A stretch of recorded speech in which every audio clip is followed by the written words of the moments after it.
오늘 본문은 내일까지 살펴보겠습니다. 성탄절까지 제 계획은요, 본문이 이제 계속 바뀔 거예요. 마가복음 잠깐 중단하고 성탄절 이후에 다시 돌아오겠습니다. 오늘 말씀의 제목은 광야의 소리, 그 겸손한 기다림이라는 제목으로 함께 은혜를 나누고자 합니다. 우리가 지금 대림절, 은혜로운 절기를 지나고 있습니다. 대림절이 교회력으로는 한 해의 시작입니다. 우리가 이제 달력으로는 1월 달이 시작인데 교회력으로는 벌써 시작한 거예요. 그래서 한 해의 시작인 이 대림절은 오신 주님을 기억하고 다시 오실 주님을 기다리는 기다림의 계절입니다. 그래서 12월이 되면 이제 기다리다 보니까 우리가 기쁨 가운데 기다리고 있습니다. 이제 캐롤도 울리기 시작하고 또 쇼인도에 보면 이제 화려하게 이제 트리도 장식되어 있고 반짝반짝하는 시간들을 우리가 보내게 됩니다. 어떤 이야기를 제가 들었는데 그게 뭐냐면 그 마케팅 중에 최고의 마케팅이 인류 가운데 최고의 마케팅이 뭐라고 얘기하냐면 성탄절 마케팅이었다. 이거를 뛰어넘는 마케팅이 없대요. 그 얘기를 듣고 그렇기도 하겠다 싶어요. 마케팅이 최고의 마케팅, 성탄절 마케팅 전 세계적으로. 그래서 이제 막 선물도 준비하고 가족들은 이제 따뜻한 만남 또 식탁도 기대하게 되고, 그래서 우리가 이제 흔히 대림절을 기다리는 이 시간이 낭만적이고 따뜻하고 또 설레는 축제의 시간으로 느껴지게 되고 그렇게 생각하기도 합니다. 그런데 이제 성경의 그 시간을 2000년 전으로 돌려보면 그 역사적인 첫 번째 대림절의 공기는요 결코 낭만적이지가 않았습니다. 거기에는 뭐 따뜻한 모닥불도 없었고 또 화려한 조명도 전혀 없었던 그런 모습으로 우리 가운데 등장하게 됩니다. 오히려 그 시대를 우리가 살펴보면 팽팽한 긴장감이 넘쳐 흘렀고 내일 당장 무슨 일이 일어날지도 모르는 그런 숨막히는 절박함만이 흐르고 있었다라는 것입니다. 그래서 15절에 보시면 그 시작을, 그 분위기를 담아서 그 영적인 어떤 그 시간의 그 내용을 이렇게 한 문장으로 압축을 합니다. 시작에 보면 백성들이 바라고 기다림으로 이렇게 나옵니다. 여기에서 이제 기다린다라는 단어가요, 어떤 한 약속 장소에서 늦은 친구를 기다리거나 이제 올 버스를 기다리는 어떤 가벼운 기다림이 아니다라는 거예요. 이 원어의 뉘앙스를 살펴보면 어떤 느낌이 있냐면 어떤 한 지점을 향해서 온 마음을 쏟아 붓고 또 주시하고 있는 상태, 이렇게 이해를 하시면 좋겠습니다. 예를 들어서 이제 마치 사막 한가운데서 며칠 동안 물 한 모금 마시지 못한 사람이 신기루를 쫓아서 물로 달려가는 어떤 그런 갈급함, 이걸 떠올리시면 돼요. 또 하나는 뭘까요? 칠흑 같은 감옥에 갇혀 있는 사람이 문틈으로 갑자기 새어나오는 어떤 빛을 발견하고 난 다음에 그 한 줄기 빛을 향해서 온 몸을 던지는 그런 어떤 존재론적인 어떤 갈망, 이 정도의 느낌으로 이해를 하시면 좋을 것 같습니다. 근데 그러면 이런 생각이 들어요. 왜 도대체 이스라엘 백성들은 그토록 절박하게 미친 듯이 누군가를 기다리고 있었을까? 우리가 이제 그 역사적인 배경을 보면 이스라엘 사람들의 그때 당시에 그 마음속에 있었던 한이 무엇인가 우리가 이제 알면 그것이 이제 그 간절함이 우리 가운데 느껴지게 되겠죠. 구약 성경에서 맨 마지막 책이 뭘까요? 말라기죠. 말라기 선지자가 의로운 해가 떠올라서 치료하는 광선을 비추리라 라는 예언을 남기고 퇴장한 이후에 하나님께서 입을 다무셨어요. 무슨 얘기예요? 하나님께서 침묵하셔버리게 됩니다. 그 침묵의 시간이 무려 400년입니다.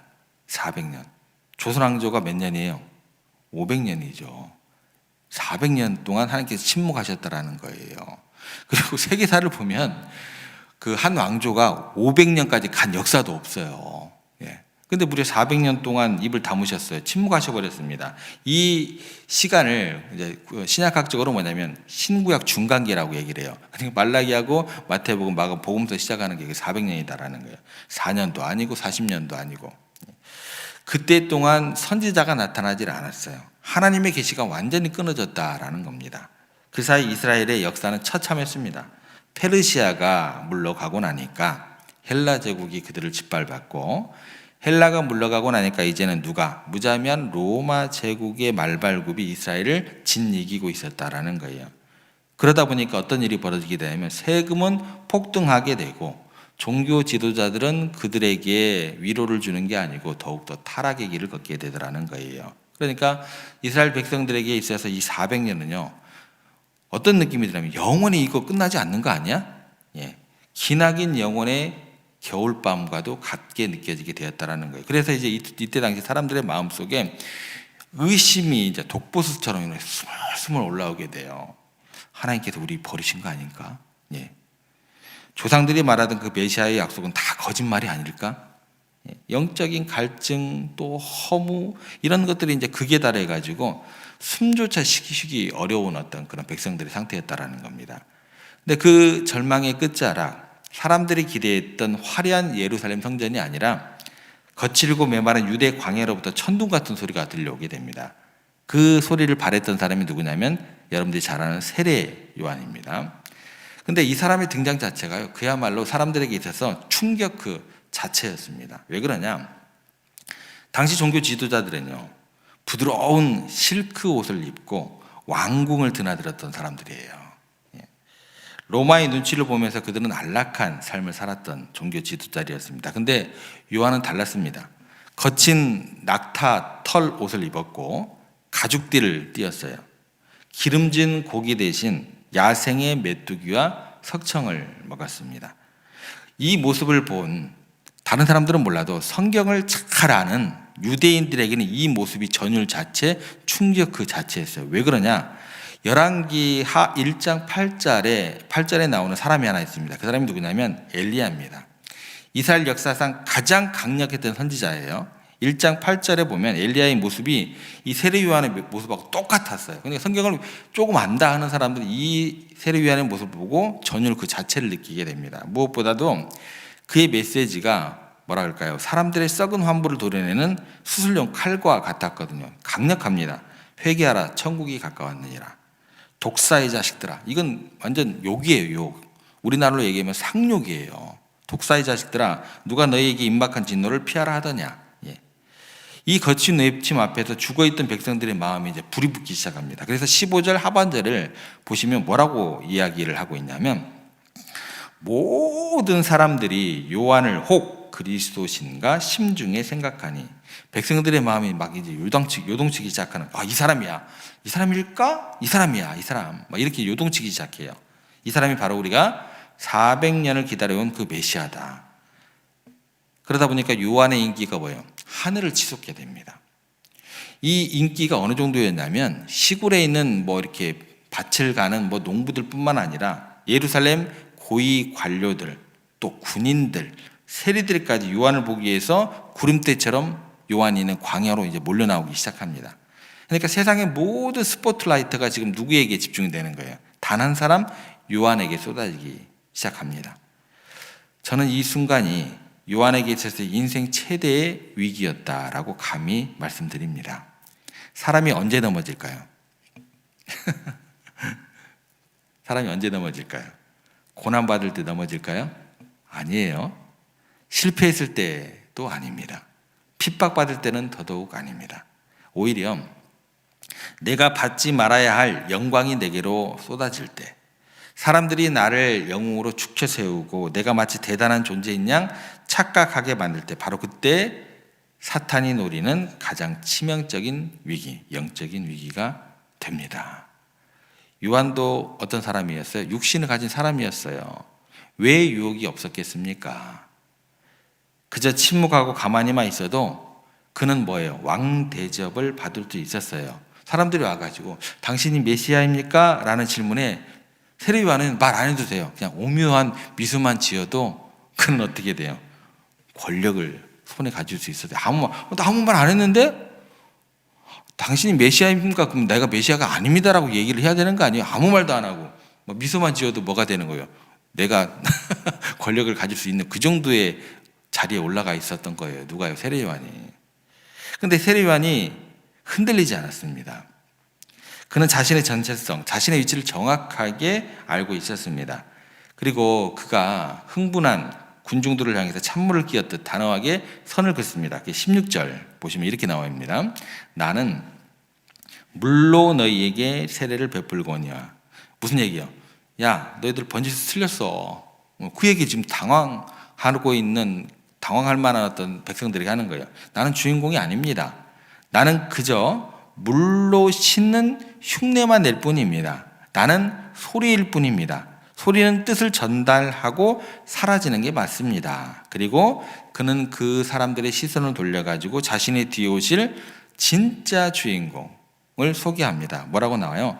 나보다 능력이 많으신 이가 오시나니. 그리고 이어지는 요한의 고백을 우리가 주목해 봐야 합니다. 이것이 이제 대림절을 맞는 우리가 가슴에 새겨야 할 너무나도 놀랍고 충격적인 표현이 되는 겁니다. 그 다음에 뭐라고 나오냐면 나는 그의 신발끈을 풀기도 감당하지 못하겠노라. 이게 이제 단순히 우리가 생각할 때 나는 좀 부족합니다 라고 이제 겸손의 표현으로 생각을 보통 많이 하는데요. 이게 그 정도가 아니다라는 거예요. 이 말 속에는요, 당시 유대사의 그 배경을 담고 우리가 이해를 해야 된다라는 거예요. 당시 고대 근동 사회에서 발은 가장 더러운 곳으로 이렇게 취급되었어요. 샌들을 신고 흙먼지 길을 걸었기에 발은 언제나 오물과 먼지 투성이었습니다. 그래서 유대 랍비들의 문헌, 탈무드 등 이런 것들을 보면은요, 제자가 스승을 섬기는 규범에 대해서 아주 상세하게 언급되어 있어요. 거기 보면 이런 얘기가 나옵니다. 제자는 스승을 위해 모든 시중을 들어야 한다. 그러나 신발끈을 푸는 일만은 시키지 말라. 아무리 제자라도 모든 시중을 다 주는데 신발끈을 푸는 것은 그것만 시키지 말라는 거예요. 왜 그랬을까요? 남의 발을 만지고 그 냄새나는 신발끈을 푸는 행위는 유대인이 아닌 가장 비천한 이방인 노예들만이 하는 치욕적인 일이었기 때문에 그래요. 유대인 종에게서조차 이 일은 시키지 않았던 일 가운데 하나였다라고 그래요. 인격적인 모독이 되었기 때문에 그렇다라는 겁니다. 그런데 지금 세례 요한이라는 사람이 지금 당대에 누구예요? 최고의 영적 지도자의 반열에 지금 올라가 있는 상황이에요. 모든 백성이 메시아 아닐까 하고 우러러보는 요한이 스스로 무엇이라고 칭하는 거예요.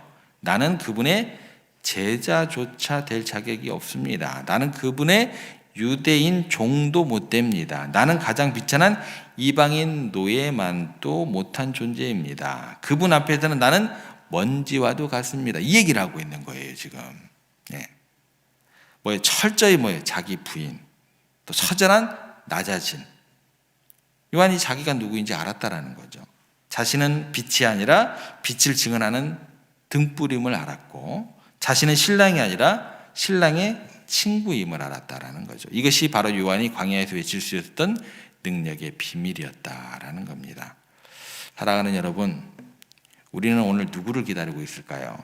혹시 우리는 내 자존심, 내 명예, 내 욕심을 가득 채운 채 주님이 오셔서 내 소원을 들어주시기를 기다리고 있지는 않나 두렵고 떨리는 마음으로 말씀 앞에 서게 됩니다. 그런데 기억하시기 바랍니다. 주님은 어디에 임하실까요?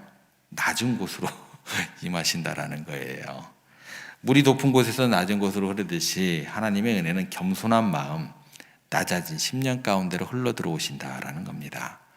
내가 주인 된 자리, 내 자존심이 살아서 펄펄 뛰는 자리에는요, 아기 예수님이 누우실 구유가 없어요.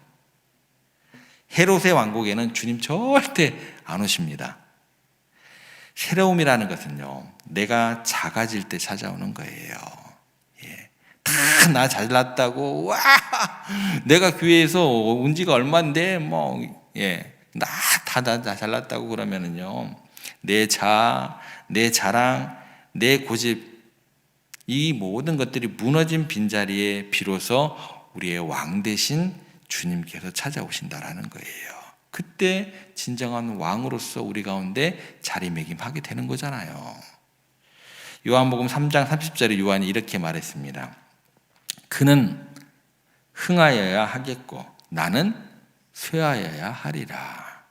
이 위대한 고백이 오늘 저와 여러분들의 고백이 되기를 원합니다. 오늘 이 시간 우리의 마음이 높은 그런 교만이 있다고 한다면 그거 내려놓고 마음의 신발끈을 풀고 가장 낮은 종의 자세로 우리가 주님을 기다리는 그런 대림전의 시간들 되었으면 좋겠습니다.